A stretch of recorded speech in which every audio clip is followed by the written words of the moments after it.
Welcome to Prince Institute. Exercise 18, Progressive Magazine, October 2020. Speed 80 words per minute. Ready?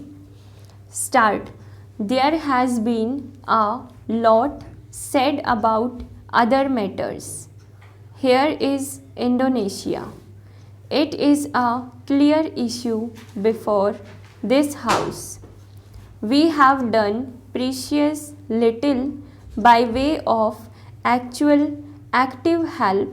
We are not in a position to do so, but we have sympathy for the Indonesians and we have expressed it as publicly as possible. Because we give our sympathy and some degree of help to Indonesia, and because this offends and irritates some of the major powers of the world, are we to withdraw that help?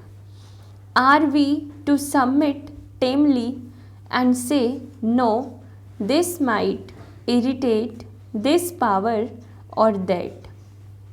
For it does irritate this or that power, and there is no doubt about it.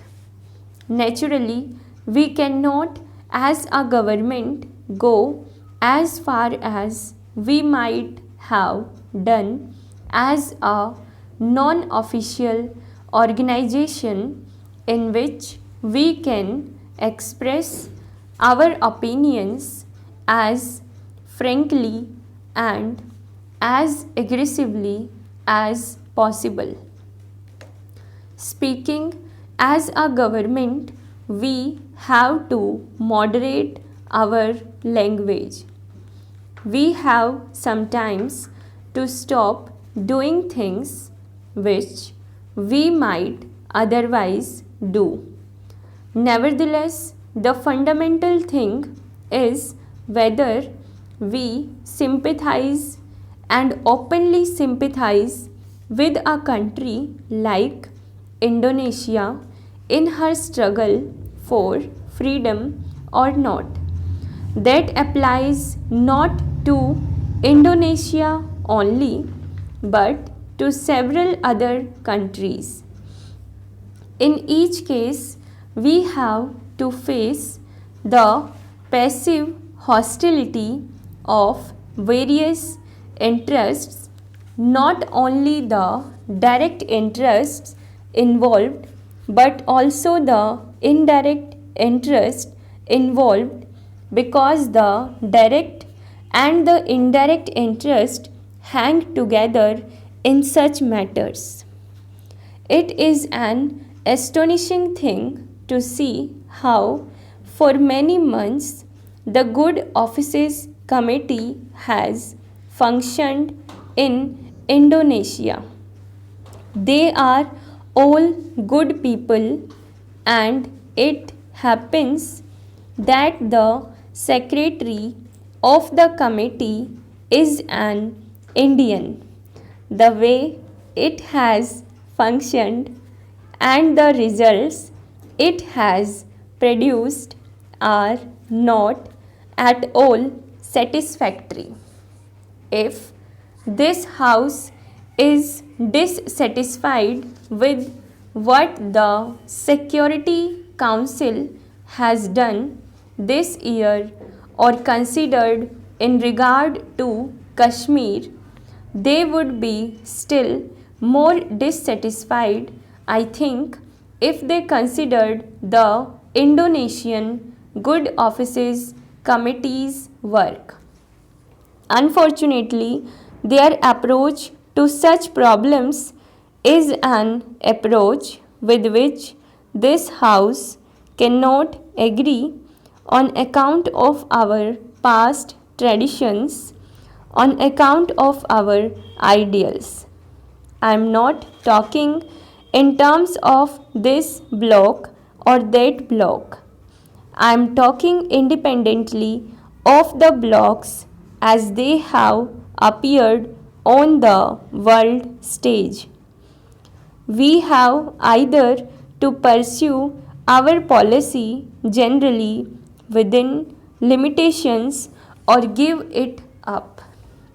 The problem before us was that if that veto was removed by a vote or decision of the United Nations, there was little doubt that the United Nations would cease to be that very instant. That was the choice. It was not a question of liking the veto. On behalf of India, as on behalf of many countries, it was stated openly that we disliked the veto and that it should go. It was pointed out, however, that this could only come about by some kind of general agreement. We agree with what my friend said, that the United Nations, in spite of its failings and weaknesses, is something that is good. It should be encouraged and supported in every way and should be allowed to develop into some kind of world government or world order. Therefore, we instructed our delegates not to press the question of the veto to the breaking point and to say that although we did not like it, it should remain there so long as it could not be removed by some kind of agreement among the major groups involved. In that way, various questions come up and each question has to be considered on its merits. I do not know if any honorable member has analyzed our voting at these international conferences. It would help them perhaps to appreciate the scene better if they took up any one of the major issues during the last year at the United Nations or its various committees and councils and found out what India had done.